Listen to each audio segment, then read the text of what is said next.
আমরা বলতেছি যে এটাই ধরো ভোকাল ফোল্ড হচ্ছে আসলে কার্টিলেজ না, ভোকাল কর্ড কার্টিলেজ না, এটা লিগামেন্ট। ভোকাল কর্ড একটা লিগামেন্ট। এখন ভোকাল কর্ডটা আসলে একটা মেমব্রেন, একটা মেমব্রেনাস ফোল্ড। ধরো এই এই তোমার আমাদের যে তোমার থাইরয়েড কার্টিলেজ, সেই থাইরয়েড কার্টিলেজের পিছনে যে আমাদের অ্যারিটোনয়েড যে কার্টিলেজ আছে আমাদের, সেই কার্টিলেজের যে সামনের যে লেটারাল পোর্শন থেকে লিগামেন্টটা তৈরি হয়ে অ্যান্টেরিয়র থাইরয়েড কার্টিলেজে কী হয়েছে, শেষ লাগছে। যেটা এই যে এটা এখানে আছে, এটা এই মাত্রা কোথায় লাগছে? কার্টিলেজে। কী নাম কি? অ্যারিটোনয়েড। অ্যারিটোনয়েডের উপর কী আছে? কিউনিফর্ম। আর তার উপরে কী আছে? কর্নিকুলেট, তাই না? তাহলে এই অ্যারিটোনয়েডের মধ্যে এক মাথা লাগছে, আর একটা মাথা কী লাগছে? থাইরয়েড কার্টিলেজের সামনের অংশে। তাহলে এক কথা কি, এটা একটা মেমব্রেনাস ফোল্ডের এই একদম মাথায়, যেটা একদম শ্বাসে মানে একদম যেখানে যে যে ভোকাল কোর্ড যেটা বলি, সেটা কি আছে? একটা লিগামেন্ট আছে। লিগামেন্টটা এখান থেকে এসে এখানে জড়িত হয়েছে, কিন্তু অ্যাকচুয়ালি এই লিগামেন্টটা কার সাথে জড়িত হয়েছে? মেমব্রেনাস ফোল্ডের সাথে। এই লিগামেন্টটা কার সাথে যুক্ত হয়েছে? ফোল্ডের সাথে যুক্ত হয়েছে। নাম্বার 2, এখানে আরেকটা ফোল্ড তৈরি হয়েছে, যে একটা ফোল্ড, যে ফোল্ডটা অ্যাকচুয়ালি পুরো কমপ্লিট না, ইনকমপ্লিট একটা ফোল্ড। যে ফোল্ডকে বলে ফলস ভোকাল কর্ড। কী বলা হয়? False vocal cord. এগুলো জাস্ট একটা জানা, এত গুরুত্বপূর্ণ কিছু না। তাহলে আমরা কি বুঝলাম? আমরা বুঝলাম ভোকাল কর্ড একটা অ্যাকচুয়ালি একটা ফোল্ড, যে ফোল্ডের সামনের অংশটা একটা লিগামেন্ট আছে, লিগামেন্টের সাথে যুক্ত হয়েছে, শেষ। আচ্ছা, এবার আসি আমরা যে এই ফোল্ডটা, যেমন ধরো আমাদের পোলিও হয় না? একটা পা শুকায় যায়, একটা পা শুকায় যায়, চিকন হয়ে যায়, কিন্তু হাত কিন্তু ঠিক থাকে। পোলিও যেমন, বা ধরো আমাদের অনেক যে নার্ভে, আমাদের পিএলআইডির ক্ষেত্রেও কিন্তু তাই, দীর্ঘদিন মুভমেন্ট না করার কারণে আমাদের পা একটা চিকন হয়ে যায় না? এটা যেমন বাস্তব দেখি আমরা, অনুরূপভাবে সেম কন্ডিশন কিন্তু ভোকাল কর্ডে হয়। ভোকাল কর্ডে একটা সাইডে প্যারালাইসিস হয়ে যায়, হয়তো মুভমেন্ট কম থাকে, বা নার্ভের সমস্যা হয়। কথার কথা, তোমার একটা ভ্যাগাস নার্ভের সমস্যা, একটা অন্য একটা জায়গায় ক্যান্সার হয়েছে, সে ক্যান্সারের কারণে ক্যান্সারের টিস্যুগুলো গিয়া ভোকাল কর্ডে গিয়া আক্রান্ত করছে, এবং সেই একটা সাইড ঠিকমতো কাজ করতেছে না, মুভমেন্ট কমে যাচ্ছে, প্যারালাইসিস হচ্ছে। তাহলে সেখানে কী হচ্ছে? তাহলে সেখানে মুভমেন্টটা কম করার কারণে ওই ভোকালের মাসেল ফোল্ডটা শুকিয়ে যাচ্ছে, চিকন হয়ে যাচ্ছে, এনার্জি লস হয়ে যাচ্ছে, এবং এক ধরনের অ্যাট্রোফির মতো হয়ে যাচ্ছে। সেক্ষেত্রেও কিন্তু তার আমরা যে পায়ের চিকন, সেই পায়ের কাজকে শক্তি ভালো পাই না, এনার্জি ভালো পাই না। বুঝতে পারছি? অনুরূপভাবে ভোকাল কর্ডের ক্ষেত্রেও কিন্তু একই ঘটনা ঘটে। না, ওইটা বলা যাবে না, বললাম একটা নিদর্শন দিয়ে বোঝানো হয়েছে যে কোনো কারণ নার্ভের যদি সমস্যা হয়, তাহলে ভোকাল নার্ভ মাসেলে যেমন ঘটনা ঘটে, ভোকাল কর্ডের ক্ষেত্রে ভোকাল ফোল্ডের একই সমস্যা হয়। কী করি আমরা? ধরো অনেক সময় করি না আমরা, যেমন ধরো রেস্টে রাখি একটা ইনজুর হইলে, হ্যাঁ, আমরা বলি না যে 72 ঘন্টা বিশ্রামে থাকেন, একটা ইনজুর হয়েছে, মুভমেন্ট করবেন না, ব্যথা কমুক, ঠিক আছে? এখন ভোকাল কর্ডের ক্ষেত্রে এই কথাটা খুব বেশি প্রযোজ্য না, যে আমরা বলি না যে আমরা রেস্ট দিব, কতদিন রেস্ট দিব। রেস্টে যদি বলা হয়, অতদিন রেস্টের কথা আসবে না। একমাত্র তখনই আমরা রেস্টে বলবো 3 দিন রেস্ট দিব। কখন? যখন আমরা অপারেশন করব, নো রুলস অপারেশন করব, তখন আমরা 3 দিন আমরা রেস্ট দিব। এছাড়া ভোকাল কর্ডের রেস্টের কথা আসবে না। ভোকাল কর্ডের ট্রিটমেন্ট, ভোকাল কর্ডের এক্সারসাইজ অব্যাহতভাবে চালিয়ে যাব। সেখানে ইন্টেন্সিটি পার্থক্য হতে পারে, কিন্তু আমরা চালিয়ে যাব। এটা হচ্ছে 2 নম্বর মেসেজ। যে ভোকাল কর্ডের যে আমাদের মেসেজ, আমরা যদি এক্সারসাইজ করানোর ক্ষেত্রে যদি আসে, তারা করাবো। কী করাবো? যে এক্সারসাইজ সেগুলো আমরা করাবো, কিন্তু রেস্ট দিয়ে দিব দিনের পর দিন। রেস্ট দিলে কী হবে? দীর্ঘদিন যদি রেস্ট দিয়ে রাখি আমরা, হ্যাঁ, আর কী হবে? অ্যাট্রোফি হয়ে যাবে, শুকিয়ে যাবে। যেমন ধরো একটা প্লাস্টার যদি আমরা করি, প্লাস্টার করলে হাতটা স্টিফনেস ডেভেলপ করবে না? ভোকাল কর্ড স্টিফনেস হয়ে যাবে। ওখানে একই রকম ঘটনা ঘটবে, ঠিক মতো মানে আর তার আগের মতো শব্দ তৈরি করতে পারবে না। বুঝতে পারছি? আরেকটা কথা বলতে, যে ফোনেশন বুঝতে পারে, খেয়াল করো তোমরা, আমাদের শব্দ যে উৎপন্ন হচ্ছে কোথায়? এই ভোকাল কর্ডে। কিন্তু এর আগে কিন্তু শব্দ উৎপন্ন হচ্ছে না, বাতাস আসতেছে। শব্দ উৎপন্ন কোথায় হচ্ছে? ভোকাল কর্ডে। বুঝাতে পারছি, যেমন ধরো একটা এখানে একটা চুঙা, এই চুঙা দিয়া বাতাস মনে করে আসা যাওয়া করে সবসময়। এখানে যদি একটা পলিথিন ধরো তখন কি হবে? না, একটা পলিথিন এরকম করে আছে মনে করো, খালি এরকম বাতাসে, তাহলে কি হবে? আওয়াজ হবে, শব্দ হবে না? এটা কি বোঝা যাইতেছে কথা?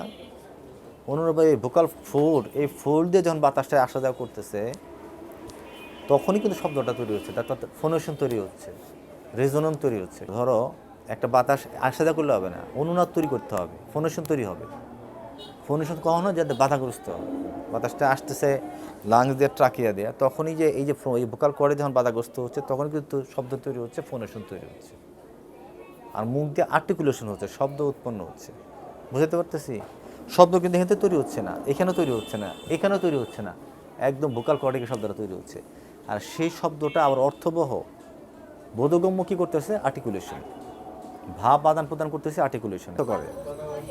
আর কেন হয়? অনেকেই করায় শব্দটা মূল ভূমিকা কে রাখে? Vocal cord. বাতাস তো আছে, ভোকাল কর্ডের ভূমিকা অনুনাদ। বুঝতে পারছি? অনুনাদ বুঝতে পারছি কথাটা? এইখান থেকে ভোকাল তৈরি হয়, তাহলে বুঝতে পারছি। আর অর্থ, একটা শাব্দিক অর্থ কোথেকে তৈরি হয়? কোন জায়গায়? আর্টিকুলেশনে। কোথায় হয়? আচ্ছা, এবার আমরা বুঝাতে চাইলাম যে স্টোনোসিস যদি হয়, ভোকাল বাইরে বাহ্যিক যেমন স্টোনোসিস তৈরি হয়, ভোকাল কর্ডে যদি ঠিক মতো কাজ না করে তাহলে স্টোনোসিস হবে। এখন প্রশ্ন হচ্ছে যে আমাদের সিঙ্গার বা আমরা যারা টিচার, হ্যাঁ, আমরা যারা বক্তা, তাহলে আমরা কি রেস্ট নিব না? আমাদের ভোকাল যখন আমাদের যে ভয়েস ডিসঅর্ডার রোগী কথা আমাদের কাছে আসবে, হ্যাঁ, তখন আমরা কি এটা করবো না? চিকিৎসা করবো না? রেস্ট দিব না? দিব। এখানে বোঝার ব্যাপার আছে, কিন্তু এখানে রেস্ট দিব। এখানে তাকে আমরা বলবো না যে আপনি সে আগের মতো টিচার না, সে রেস্ট পাবে, তবে সে ভোকাল ওয়ার্ম আপ করবে, ভোকাল এক্সারসাইজ করবে, বাট টিচিং দিবে না। টিচিং দেওয়া আর এক্সারসাইজ করা কিন্তু এক না। তোমার ব্যায়াম করা আর রুগীর ব্যায়াম করা এক না। তুমি যে ব্যায়াম করাচ্ছ আর রুগী জিমে যে ব্যায়াম করাচ্ছে, দুই ব্যায়াম কি এক? এই জাংশনে কী হবে? ভাইব্রেশন হবে। এই জাংশনে কী হবে? আর এই জায়গাটা কী হবে? নোডুলস হবে, নোডিউলস, হ্যাঁ, NODULE। তাহলে এই জায়গায় কী হবে? এই জায়গায় কী হবে? ভাইব্রেশন বেশি হবে। আর এই জায়গায় কী হবে?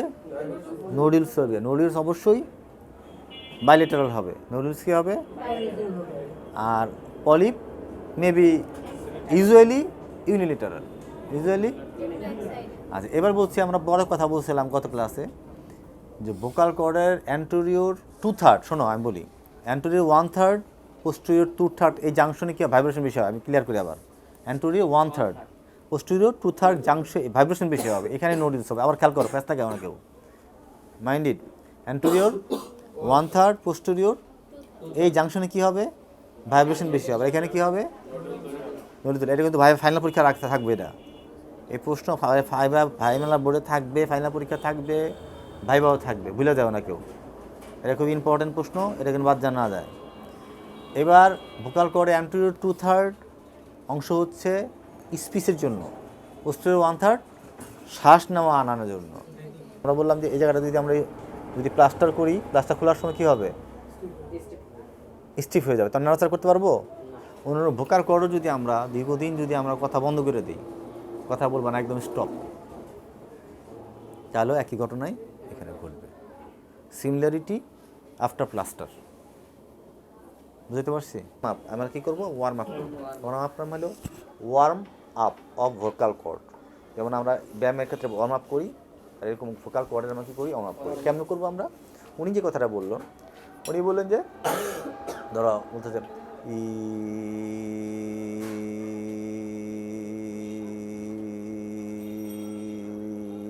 উনি বললেন যে ফ্ল্যাট, ফ্ল্যাট এই শব্দটা তুমি একেবারে নিয়ে অনেক দূর পর্যন্ত তুমি যতদূর পারো নিবা।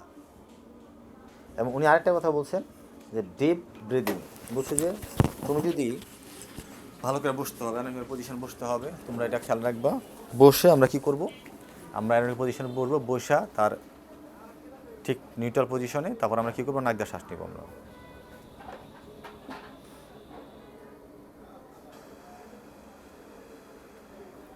এটা আমরা করব। এটা কেন কাজে দিবে তা আমরা এটা বুঝি। আমরা কিন্তু এটাকে বললাম, কি বললাম আমরা? আমরা বললাম যে আমাদের ভোকাল কর্ডের পোস্টেরিয়র 1/3 কী করতেছে, রেসপিরেশন আছে, বলছি কি না? তাহলে পোস্টেরিয়র 1/3 যদি থাকে সেখান থেকে তো বাতাসটা যাচ্ছে। পোস্টেরিয়র যে 1/3 আছে সেখানে আমরা যে শ্বাসটা নিলাম না, তাহলে পোস্টেরিয়র 1/3 দিয়ে তো আমাদের ধরো এখান থেকে বাতাসটা যাচ্ছে, তাহলে এখান থেকে যে বাতাসটা যায় তাহলে তো ভোকাল কর্ড তো পুরোটাই ভোকাল কর্ড, তাহলে আলটিমেটলি এই পুরো সামনের ভোকাল কর্ডটাও হিলিং হচ্ছে। ভোকাল কর্ডটা কী হচ্ছে, হিলিং হচ্ছে, তার এক ধরনের ট্রিটমেন্ট হচ্ছে নেই। এখন তোমাদের কাছে মনে হবে যে স্যার শ্বাস নিচে এর মধ্যে আবার কী কারিশমা আছে, কী করতেছেন স্যার? না, আছে। যখন তুমি অ্যানাটমিক্যাল পজিশনে রাখলা, যখন শ্বাসটা নাক দিয়ে নিলা, পোস্টেরিয়র 1/3 বাতাসটা যখন ঢুকলো এবং মৃদু একদম স্মুথলি, তখন বাতাসটা যখন গেল তখন ভোকাল কর্ড অ্যাকচুয়ালি ভোকাল কর্ডের তো একটা অংশ, সে তখন একটা সুন্দর একটা হিলিং হইলো, একটা অ্যানাটমিক্যাল পজিশন হইলো, ওর স্ট্রেংথ বাড়লো, অক্সিজেন পাচ্ছে, রেসপিরেশন। এবার আমরা কয়েকবার ব্রিদিং করার পরে এর আগে আমরা কী করবো, আমরা যে ভিডিও তোমরা দেখছো মাসাজ, যেটা তোমার এর আগে দেখছো স্ট্রেচিং, এগুলো করবো। করার পর তোমরা এই ডিপ ব্রিদিং করাবা, এরপরে তোমরা সেই ফ্ল্যাট, এই যে লোকটা, এই যে লোক যেটা বলতে ফ্ল্যাট কী করবো আমরা ওই যে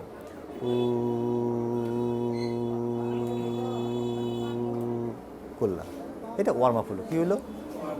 আচ্ছা, এবার আসো যে আমরা ভোকাল কর্ডের আমরা কী করতে চাই, আমরা স্ট্রেচিং করতে চাই। দ্যাট মিনস হচ্ছে যেই লিগামেন্ট, একটু আগে যে ভোকাল ফোল্ড সম্পর্কে তোমাদের ধারণা দিলাম, যেটা তোমার অ্যারিটেনয়েড কার্টিলেজের থেকে যেটা শুরু হয়ে, যেটা তোমার থাইরয়েড কার্টিলেজের অ্যান্টেরিয়র পার্টে যে লিগামেন্টটা লাগছে, এবং যে ভোকাল কর্ড কী জিনিস? ভোকাল ফোল্ড কিছুই না, একটা তোমার একটা মেমব্রেনাস ফোল্ড। ভোকাল কর্ড কী জিনিস বলবো স্যার? একটা মেমব্রেনাস ফোল্ড। ল্যারিংসে প্রচুর মেমব্রেন এরকম আছে, ভোকাল কর্ড একটা মেমব্রেনাস ফোল্ড, যে ফোল্ডের সামনের দিকে একটা লিগামেন্ট আছে, যে লিগামেন্ট অ্যারিটেনয়েড থেকে শুরু হয়ে থাইরয়েড কার্টিলেজে লাগছে। এখন এই মেমব্রেনাস ফোল্ডটাকে আমরা কী করতেছি, আমরা স্ট্রেচিং করব। দ্যাট মিনস হচ্ছে যে অ্যারিটেনয়েড কার্টিলেজ থেকে যে এই লিগামেন্টটাকে আমরা কী করব, স্ট্রেচ করব। তাহলে কী বলতেছে যে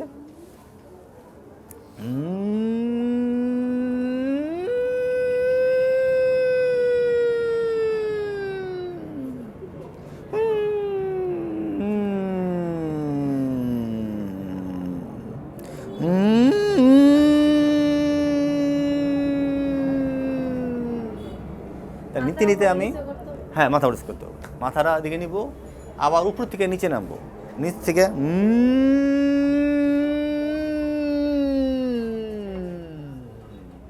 বুঝতে পারছি, আবার উপর থেকে আবার নিচে আনতে হবে। এখন এটা আমরা ভালো করে বোঝার চেষ্টা করি। এই কাজটা যখন তুমি করবা তখন এই রুগী হাসাহাসি শুরু করে দিবে, ঠিক আছে? তুমি হাসবা না, তুমি তখনই হাসবা না বুঝলে, যখন এটা বুঝবা তখন আমার হাসি বেরোবে না। খুব ভালো করে বোঝো। সেই আমরা বলতেছি থাইরয়েড কার্টিলেজ, যখন তুমি এই শব্দটা নিতেছো, খেয়াল করো, যখন তুমি বলতেছো তখন শব্দটা বেরোচ্ছে, খুব খেয়াল করো। এই শব্দটা তোমার ফ্রোনেশন কোথায় হচ্ছে? অ্যান্টেরিয়র 2/3 কোথায় হচ্ছে? এখানে কিন্তু পোস্টেরিয়র 1/3 না। কেন না? কারণ পোস্টেরিয়র 1/3 তো কী হচ্ছে? তাহলে ফোনেশন আমি এখানে কী তৈরি করছি? শব্দ তৈরি করতেছি। শব্দ কোথায় হবে? অ্যান্টেরিয়র 2/3, তাই না? অ্যান্টেরিয়র 2/3 তাহলে অ্যান্টেরিয়র 2/3 যখন কি ফোনেশন তৈরি হচ্ছে, মানে রেজোনেন্স তৈরি হচ্ছে, তাই তাহলে যখনই শব্দটা আমি বাড়াচ্ছি, খুব ভালো করে বুঝো, তখন এই ভোকাল ফোল্ডটা কী করতেছে? আস্তে আস্তে টান পড়তেছে। একটু খেয়াল করো, টান পড়তেছে। তারটা টান না, তার টান পড়তেছে। আমি শব্দ আসা মানে কি? বাতাস বেরোয় টান পড়তেছে, স্ট্রেচিং হচ্ছে, গ্লাইডিং হচ্ছে of the vocal cord specific on তোমার cricothyroid muscle or vocal cord fold. Cricothyroid muscle এখানে মিন করছে অবশ্য, এবং থাইরোঅ্যারিটোনেট মাসেল, অ্যারিটোনেট যে মাসেলটা আছে, যে লিগামেন্ট আছে, সেই লিগামেন্টও কী হচ্ছে? স্ট্রেচিং হচ্ছে। আলটিমেটলি লিগামেন্ট যে থাইরোঅ্যারিটোনেট যে তোমার মাসেল বলো বা লিগামেন্ট বলো, ঠিক আছে, এটাকে কী করতেছে? স্ট্রেচিং করতেছে। এখানে কিন্তু স্টার্নোক্লিউডোমাস্টয়েড কোনো স্ট্রেচিং না, এখানে কোনো অন্য কোনো মাসেল স্ট্রেচিং হচ্ছে না, এখানে একদম স্পেসিফিক তোমার অ্যারিটোনেট মাসেল বা এই ভোকাল কর্ডের যে ফোল্ডটা, ভোকাল ফোল্ড, যে ফোল্ডটা আমরা বলছি অ্যারিটোনয়েড মাসেল, অ্যারিটোনয়েড লিগামেন্টটা, আমরা এখানে লিগামেন্টে আমরা বুঝি, যেটা আমরা আলোচনা করলাম, লিগামেন্ট বলছি না আমরা। ভোকাল কর্ড কি একটা ফোল্ড, মেমব্রেনাস ফোল্ড, সামনে কি লিগামেন্ট, এটাকে কী করতেছি, স্ট্রেচিং করতেছি। কেমনি, যখন আমি শব্দ বাড়াচ্ছি তখন এটা আরও বেশি ফাঁক হচ্ছে, টান হইতেছে, তার গিটারের তার টান হইতেছে, ঘাড়ে জানি ফাঁক করতাম, আরও ফাঁক আরও আরও স্ট্রেচিং হচ্ছে, করতেছে, এটা স্ট্রেচিং করতেছে।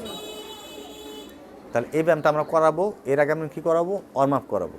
এবার আসো, আমরা ইনফ্রাহায়োড মাসেল পড়ছি, সেই মাসেলগুলো অনেক মনে রাখছি, আমরা রাখছি না, থাইরোহায়োড, ওমোহায়োড, স্টার্নোথাইরয়েড, তারপর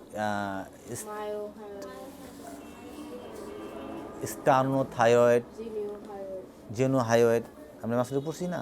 তাহলে এই মাসেলগুলো দেখো, এই মাসেলগুলোকে, এই মাসেলের কাজই সে লোক করছে। আমরা একটু ডিপে যাই, মনে আছে তোমাদের, পিছন দিকে দাঁড়াইছে তাই না, এরকম করে দাঁড়াইছে না, ওই তেল দিয়ে আমরা লিম্ফেটিক ড্রেনেজ করতেছে। আমরা বলি নাই যে আমাদের সমস্ত লিম্ফ আমাদের হার্টে আসবে, তাহলে এখান থেকে ড্রেনেজ আসা হার্টে যাবে, এই ক্লাভিকুলার লিম্ফ নোড দিয়ে সুপ্রা ক্লাভিকুলার লিম্ফ নোড হয়ে হার্টে যাবে। এই পানিটা আমরা সরাই দিচ্ছি, দ্যাট ওয়ান কাইন্ড অফ এমএফআর, এই কাজটা কিন্তু সে করছে। তাহলে বুঝাইতে পারলাম এখানে কি মাসেলগুলো, এখানে মনে করছো এটা স্টার্নোক্লোডিয়াল মাস্টার আছে না, তারপরে আরও অন্যান্য যে মাসেলগুলো আমরা পড়ছি, যে ইনফ্রাহায়োড মাসেল, এই মাসেলগুলো কিন্তু আছে কম বেশি আছে না, এই মাসেলের কাজ করতেছে। এরপর আমরা কী করছি, কলকাতা দেখো তোমরা, সে বলছে যে আমরা খুব আস্তে করে আমরা এরকম করতে বলছি, এই জায়গায় সুপ্রাহায়োড মাসেল, বুঝছে না, বুঝছে না। তাহলে এই মাসেলগুলো খুব বলছে যে খুব জেন্টলি, আস্তে আস্তে, আরামসে মানে রিল্যাক্স মোডে করতে বলছে, বলছে না কথাটা। তাহলে আমরা গভীরভাবে কল্পনা করো, একটু মাইন্ড মনোযোগ দাও, একটু বোঝার চেষ্টা করো যে কী কাজটা সে করছে। সে আসলে কিছুই করে নেই, সে মাসেলটাকে রিল্যাক্স করছে, ঠিক না, পুনা সুপ্রাহায়োড মাসেল। সে কী করছে দেখো, আবার সে বলছে যে ঘাটটা দিয়ে ঘোরাবেন, তখন এই হাতটা দিয়ে আর এরকম করতে বলছে, বলছে না, সাউন্ড আছে। তাহলে দেখো এই সাউন্ডটা কেন, এই সাউন্ডের ব্যাখ্যাটা হলো ওই, যখন আমি ঘাটটা ঘুরাইলা তখন তো ভোকাল কর্ড একদিকে ল্যারিংসে একদিকে টান হলো, ওই সময় সাউন্ড দিলে আরও এই রেজোনেন্স বাড়তেছে, এক ধরনের স্ট্রেচিং হচ্ছে কম আছে। তারপর কি বলছে, সে আরেকটা কাজ করছে, সেটা কি, এদিকে দিয়ে